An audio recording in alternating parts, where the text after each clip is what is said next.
So, what would you say were some of the biggest challenges that you faced and overcame as you were making these choices in your career?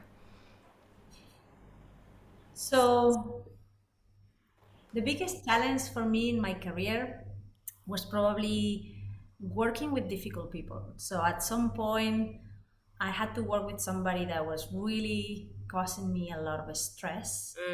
Or Mm-hmm. I was being very, very stressful with that, having that work relationship, and it just there was a point where I thought I could quit, or I could just try to work through it and manage upwards, right?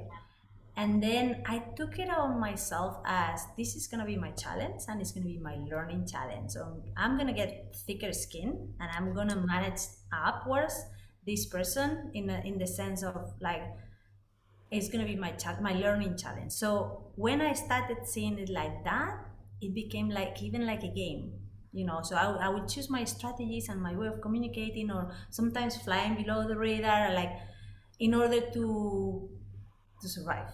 Yeah. Because the option was just really quitting, and I just didn't want to quit. Um, I didn't want to abandon and just surrender. So Yeah. that was not an option. So then I took it as a personal challenge. That was the best learning.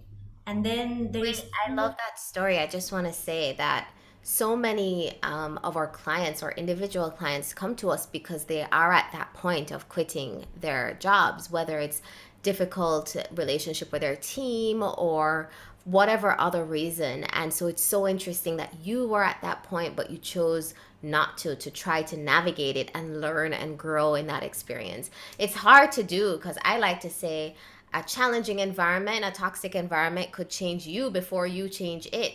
But what happened was you changed, where you grew yourself to be able to face and navigate that challenge. Yeah. And Yeah. obviously, there are not two situations that are the same. So, depending on where you are and how resilient you are at the moment and what is the context in your life, right? But it took me 3 years to stop, have the kids, going back to my career and getting into Amazon. And it was just too much of a high price to pay. Yeah.